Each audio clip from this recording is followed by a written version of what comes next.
Welcome, everybody, to another edition of UnBolted. I'm MJ Bolt. I am your host.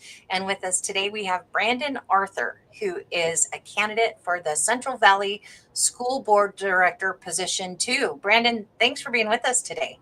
Yeah, thanks for having me. This is great. I appreciate it. You bet. Yeah, I like to, I've kind of been doing this for about a year now, where we highlight the candidates that are recommended candidates by the Spokane County GOP, which you are. Congratulations. And Thank you. this way, too, you kind of get out there and we get more people that gets to know you and understand, why you're running and what your positions are. So I really like doing this for our citizens so that they can become a better informed voter. So yeah, thanks for doing this. Let's hop into it. So Brandon, tell us about yourself, your background. How did you get to here and why you're running? What motivated you to run for the school board? Yeah, no, thanks for having me. And so I've been out just doorbelling, knocking on doors, trying to get to meet the community and introduce myself and let them know who I am and why I'm running. But this obviously is going to hit a wide variety of people. So I really appreciate the opportunity. I got involved. I'm a parent. That's up front. That's foremost. I'm a parent. I've got a daughter who's in elementary school, and that's why I got involved. I started going to board meetings initially last year around some of the Title IX issues to talk about how I disagree with allowing boys to play in girls' sports. I don't want to allow boys to be in girls' bathrooms and locker rooms. That's really kind of the tip of the iceberg. How I got involved from the very beginning. From there, it grew, right? I learned that this position number 2 was going to be open and I could run for it. And I live in District 2, and I thought, if I'm going to go and speak about Title IX and parents' rights, I probably should run so I can be kind of the tip of the spear for all of this. Obviously there's a lot of hot button topics. We talk about Title IX. That's what first got me involved in all this. But really it's about parents' rights as well. We talk about House Bill 1296, which peeled back or seems to have peeled back a lot of the parental rights that we had. I want to combat that. I want this to be a topic that is on the forefront, because the parents are really the backbone of raising kids and getting kids where they need to be, not only academically, but like being, when they finish school in our school district, they're going to be viable members of society. So parents are everything. And I say parents, but I also mean family. I know there's children out there who, maybe they don't have their parents, they're being raised by their family members. So it's really parents and family. Yeah, for sure. Those are such important topics. And I think, when I ran for school board, the school board races were not as visible or not as contentious, or competitive as they are now. And so I think it's what you just outlined there, and we'll have more time to get into those a little bit, are so important to people right now. So we appreciate you running, because it is a sacrifice. You're not getting paid big bucks, by any means. So you are, going to help not just your student, but also the rest of the students in the school district, and also be a representative of the citizen and the parent voice on that board, as you make decisions. So again, I really appreciate that you stepped up and did this, because I'm sure there's other things that you can be busy with. You're a businessman too, right, Brandon? Yeah, so my day-to-day job, I'm a pharmacist, but I'm also a local business owner. So I own a real estate company, actually 2 of them. One that primarily focuses on rental properties and rental management, and the other that focuses on wholesales as well as home renovations and resales. Nice. And so you really haven't been political before, or right? Is this kind of No, your first getting not at into? all. Yeah. This is the first, and going into running for the school board, I didn't realize just how politically charged it can be and how much work has to go into just getting elected to be on the school board. I thought it would be a lot less rigorous process. Let's just put it that way. Yeah, like I said, it's changed a lot since I ran. I think it was 2011. It has changed a lot since then. And so, yes, much more rigorous, much more involved. It is not for the faint of heart. So, again, thank you for doing this. What is your vision for the school district? Yeah, that's a good question. When I So I graduated high school 20 years ago. I was in District 81. I graduated from North Central. And when I thought about school districts like Central Valley, and when I thought about school districts like Meade, I always thought, man, those are the good school districts. Those are the great ones. Um, I, I think that recognition is still there, but to a lesser extent. So what I envision, like my vision for Central Valley School District, would honestly be that they're recognized as the best school district in Eastern Washington, if not the entire state. So they talk about like, okay, well, you recognize as the best. What does that really mean? It probably means, and it definitely means, strong academics, which means good test scores. So we need to look at our test scores both on the state and national level. How do we improve those? Strong athletics, which I believe Central Valley has, but we need to continue. And a commitment to involve parents every step of the way, because those two things, athletics and academics, do not come without parents being involved, because not everything is going to happen, from 8 a.m. to 3 p.m. during the school day. It happens in the morning before school, and it certainly happens in the evening after school. And it needs the parents to be involved, parents and family to be involved in everything that their kids are doing.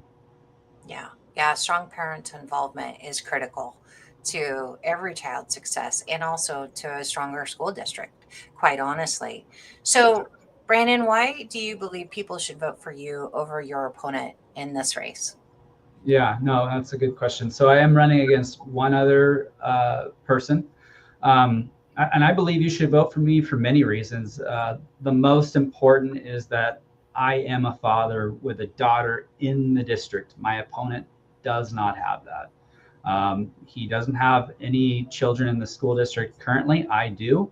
So I think that's very important. I've got, just more skin in the game. My daughter's going to be in this district for the next probably 12 to 13 years. She's in kindergarten, right? So I'm in it for the long haul. I will fight for what is right and what makes sense. As you mentioned before, this is, I'm not in this for the money. This is a voluntary position. I want to do what's right. And if I think something's not right, I'm going to fight for it. I don't know if my opponent will do that. From my research, I can't really tell where he lands on a lot of the very important issues that are facing our district today, including, the Title IX issues, including parental rights. I can't tell. If you go to his website, there's nothing there that's going to say one way or another, and that scares me, quite frankly. If someone can't take a stand on what they believe in, I don't know that I'd want to vote for them. So that's why I think I'm the person you should vote for. I'm a problem solver. I understand there is almost never a silver bullet to answer any given issue or question. And so I always seek to understand and just make the most common sense recommendation or vote as things come up. Yeah, yeah, that's really good. And it is important. We can't, what you itemize there is so ultra important right now because you do have to have courage to make a stand. And we see school districts making a stand against some of the policies, that are trying to be pushed down from the state. And Central Valley has been one of those. They've signed on to resolutions. How do you feel about some of that? I mean, is that something that you hope to continue to do, or are you more, oh, let's just let the state make the decisions for our school board? No, I think the school. So if we just think about what am I doing, I'm running for the school board for Central Valley. So if I'm running and we're going to put this on the ballot and we're going to have folks vote for me or someone else, that means that we are essentially governing ourselves, right? We have a board to govern Central Valley School District. Why in the world would we just rubber stamp everything that comes from the state?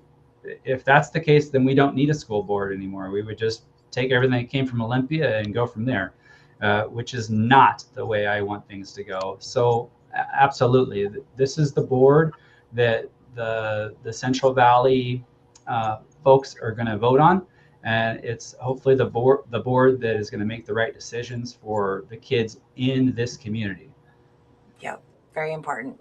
So, and you've already touched on a couple of these, Brandon, but maybe you can elaborate a little more. What are your top priorities for the school district? Number one, we got to get parents more involved. I think that, and I know parents they're very busy. Most parents, if there's a 2-parent household, they're both working full time. If the parents aren't around, there's a family member trying to raise the children. But we've got to get family and parents more involved. I just think back to when I was in school, my parents were heavily involved. If my parents weren't, my friends' parents were. We didn't get away with anything. They knew everything that was going on, and that's pretty darn important when we're talking about academics and making sure that our kids are going to graduate from high school, like being viable members of society, can move on to do whatever it is that they're going to do to contribute. I want to see our district improve both national and state test scores. I think that helps with just recognition that we stand out. We are a good school district, and we are one that's going to strive for excellence. Yeah. And you had mentioned earlier too about Title IX. Why don't you elaborate on that? Because, I don't know your opponent, what he's where he is on this, but it sounds to me like this might be one of the key differences to what your priorities are. Talk about that a little bit more about what you plan to do if you once you are elected, if God willing you get elected, what you plan to do as a school board member around the Title IX issues. Yeah. So I guess just to summarize, we're in a environment where school districts are being advised that they must allow for boys who identify as girls to play in girls sports. And I just simply don't agree with that. I just look at it from a scientific, a biologic standpoint. Uh, if you're born a boy, you've got some biologic sort of advantages that if you're playing in girls' sports, it puts them at risk of being injured. And it goes beyond that. It goes into, they just have distinct advantages, and they're going to be able to potentially take away from scholarship opportunities, award opportunities that these girls have really worked hard for. So I am not in favor of that. If I were elected and on the board, we talk about, well, how are you going to combat the fact that they might pull funding if you go against them? Sometimes you just have to do what's right, and there's going to be a fine line. Obviously, we don't want to lose funding, so we're gonna do things in a constructive manner, a manner that's not just destructive. But we do have to push back and really think about what is right for our community, what makes sense, and what's right for our girls. Yeah. And it's also, not just a sports issue, but it's also like the bathrooms and the locker rooms. Yeah. I can't imagine. I mean, Brandon, you were in high school a lot more recently than I was, but I can't imagine going through my school years and having to worry about a boy being in my bath in the girls' bathroom or the locker room. Like Yeah. it just that floors me. And I've heard, if you listened at all to the testimony when they were doing the 1296, the House Bill 1296, a bunch of those legislators talked about situations that they heard from citizens where girls were holding like holding it so that until they got home to go to the bathroom, they were more, they didn't want to shower after practice because, of that situation. We love every kid. We love every kid. But this is an unsafe situation for our girls. You want to expand on that?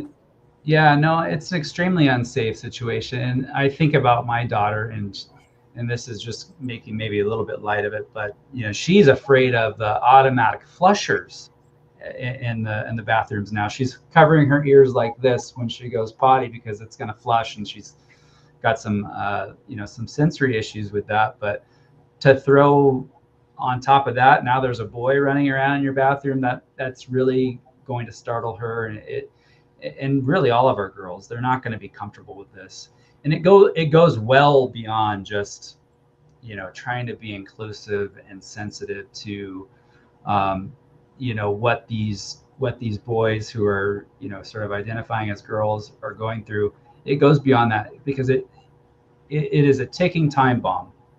When an incident occurs where one of our girls gets hurt, in whatever way that might be, that's going to come back down on the school district for allowing those things to happen, and ultimately that adds up financially, right? When we're talking about lawsuits because a girl got hurt in one of our locker rooms, a girl got hurt in one of our bathrooms, a girl got hurt on one of our, playing in one of her sports, that will ultimately end up in a lawsuit, and that will ultimately end up in our school district paying out money that they shouldn't be. Yeah. And I just want to make sure and clarify for people, and you stated this too. There's some things that you can't control as a school board member. If Right. the state is dictating things and they're holding your funding, but what so you're not, you may not have the jurisdiction, if you will, to be able to change all this with a vote on the school board, but you are definitely going to push for whatever means possible to help right the situation. And that's what's so important, is we need people that aren't afraid to stand up, that aren't just going to be rubber stampers and going to push against this agenda that's been pushed down on us. And like you said, this is our community, what's right for us. So I greatly appreciate that, Brandon. And it takes some wisdom and strategic thought and effort on how to do that, right? But it Yeah. takes most of all courage and boldness, and that's what I believe you have. So how would you handle a situation where parents, teachers, and administrators disagree on a major policy issue? Okay. Yeah. So this is I've been asked this question. This is one of my favorite questions because this is essentially my bread and butter. This is what I do on a daily basis. So many who have researched me know that I'm a pharmacist, I'm a business owner, but what a lot of people may not know about what I do on a daily basis is I'm not only a pharmacist, but I'm also in information technology, and I'm an analyst. And being an analyst on that side of things, I often have to um, put together policy and look at policy, and also bring together a wide variety of healthcare providers, from pharmacists, nurses, providers. And when I say providers, I'm talking about doctors, nurse practitioners, PAs. And so when I'm doing this, when I'm helping to uh, create policy for our healthcare system and bring it into our electronic medical record, because that's what I do.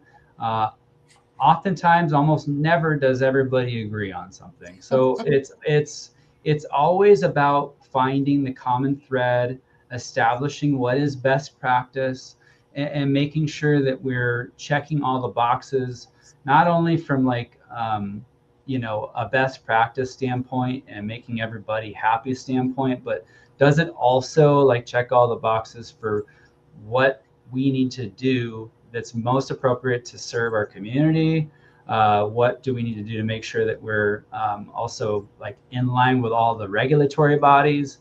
So I guess what I mean to say is I'm very good at taking a problem that no one wants to agree on and bringing it through all the sort of governance processes to get it to something that at least meets the needs of our community and everybody can be satisfied with. Yeah. Yeah. And having that parent voice is so critical to making sure that it's right for the community, right? What's Yeah, exactly. And without being a parent or having a child in the district, I feel like that would be extremely challenging and it would probably just lead to, like you mentioned before, just some rubber stamping of things. Yeah. What role do you believe a school board director should play in overseeing the superintendent? So, I kind of look at it as, the board of, and there are some nuances, of course, but I look at it as like the board of any other company, right? This board has been appointed. In this case, the board has been elected by the folks who live in the community to go and represent and help make good decisions. The CEO is an employee, right? He or she has been hired to help out based on their expertise. And I think leaning on their expertise is certainly warranted. Um, that's what they're there for. They're there to help guide, help lend their expertise. But again, the board really has the final say, and that's the way it should be. They're the ones who have been voted in by the community to have the final say. Yep, absolutely. That's exactly right. As a school board member, you have one employee, and that is the superintendent. And like you said, I love that, thinking of a business, it is your employee is the CEO, and that is the superintendent. So very, very important to understand that. And I appreciate that you recognize they are an expert in their field. I mean, that's how they got to these positions, right? So you want to work with them. Yeah. But ultimately, yes, that the buck stops with you as the elected board of representing the citizens of the community. So that's so important. Brandon, once elected, how do you plan to continue to connect with your community, the people that elected you? What's your plan moving forward? Right now, you have a great opportunity because you're out doorbelling, you're Right. out, doing events, and you get to talk to a lot of people. What's your plan once you get elected? No, yeah, I think that's great. And it kind of just, it aligns with the last question as well. Like, we're leaning on, we mentioned the superintendent kind of being like the CEO. They're the superintendent. They've got expertise. They've been hired because of their expertise. So we should lean on that expertise. The same goes for our community, right? Our community as a collaborative are the experts, right? If we look at them across the board, they're the ones who are seeing all the issues because they've got a daughter or a son in the district or their grandparents, so they're hearing all these things. So we do need a platform for hearing from the community, right, as we're moving forward. And I'm not certain of how the platform is set up right now, but whatever that platform looks like, whether it's open houses and things like that, we need to continue that, right, and take that input and make sure that we're taking it into account, because the board is 5 people, and in general, those 5 people have a wide variety of backgrounds, and so those 5 people, if I were elected, I'd be one of those 5. We have to tap into the expertise of everyone around us, the community, the superintendent, our teachers, our paras, everybody, right? Everyone has a say. Everyone has like a different perspective on, the way things should be done in the classroom or in the school district. So without taking into account their expertise, we would be lost and we'd just be, again, rubber stamping things. Right, right, absolutely. Brandon, final comments. Is there anything else that you would like voters to know about you? I think just overall, I'm a parent. My daughter's in the school district. I'm going to fight for what I believe is right. You can look at my website and my Facebook and get a pretty good understanding of what I'm all about. My website, it should be posted here. Everybody can see it. It's arthurforwa.com. Go on there. I've got my contact info. You can email or call me anytime, and I hope to have your vote this fall. Right. And on that arthurforwa.com, you also kind of go into your issues, right? And talk a little bit about that. Absolutely. So you also have your social media sites, which is Yes. really important. And please reach out to Brandon. Let him know, your thoughts that you have, your questions that you may have. We want you to engage. These are such important races. And, last year was the big presidential race, and a lot of people kind of take a back seat during these off year elections. But let me tell you, these school board races, these city council races, I mean, these are right here in your community. They affect you even more than the other larger, more national races. So please get engaged. I meant to look, I can't remember. I know ballots drop like the middle of October, correct? October 16th, I believe. Okay, so we only have a few weeks before, that's going to come up quickly. And so please, engage with Brandon, help his campaign out, with everything that's happened in the last couple of weeks with Charlie Kirk and everything. Like, what are you doing to make a difference? And this is something that you can do. You can get involved. You can, put up a yard sign. You can, get involved with the campaign, donate. I'm sure you'd love to take people's support through their volunteer hours or their donations, right, Brandon? Yeah, absolutely. Whatever you can do, donations, volunteer hours with just getting out and doorbelling or handing out a few of my palm cards, or just putting up a sign in your yard. That would be great. Yeah, absolutely. So get involved. And then also, like I said at the beginning, Brandon is one of the Spokane County GOP, the official Republican Party. Make no mistake, the official Republican Party. That's very important, because the official Republican Party is a membership organization that is made up of members from your community, precinct committee officers, and I'm one of those as well. And so the PCOs, the precinct committee officers, are the ones that vet these candidates and come up with the recommended candidates, which again, Brandon is one of them. So if you're curious about more about other candidates that the Spokane GOP has recommended, please go to SpokaneGOP.com and you can find that list and you'll see Brandon's name on there. So again, Brandon, thank you so much for coming on here and letting people know about you and what you stand for and why you're running, and then also how to get in touch with you. And we just appreciate what you're doing, and we just, bless you and your family for stepping up and doing this and being bold and taking action. I appreciate it. Yeah, and just on that note, I am the only person running for position 2 who has been endorsed by the official Spokane Republican Party. That's right. Brandon, you've got a couple events coming up here too. Do you want to talk about that? If people might get to meet you. I've got a couple of, I'm going to be at Valley Fest all weekend. So okay. Saturday and Sunday. So you can find me at the GOP booth there. Also got a couple of meet and greets coming up. One is Tuesday, the 23rd, and then the following Tuesday on the 29th. So I will be posting some information on my website and Facebook about those 2 events if you'd like to attend. And what's your Facebook account? How do people find you on there?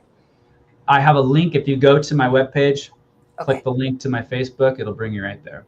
Okay, awesome. Well, Brandon, blessings again. Good luck with this. Everybody get involved. Make sure that you vote early. Don't set it on the counter. Vote as soon as you get that. And if you need more information, reach out to Brandon. I'm sure he'd be happy to talk to you, and go to the Spokane GOP website to find out the rest of the recommended candidates. We'll be having them on here too, as I'm interviewing as many of them as I can. So Brandon, thank you again. Blessings to you and your family. Take care. I appreciate it. Thank you. Thanks. Bye.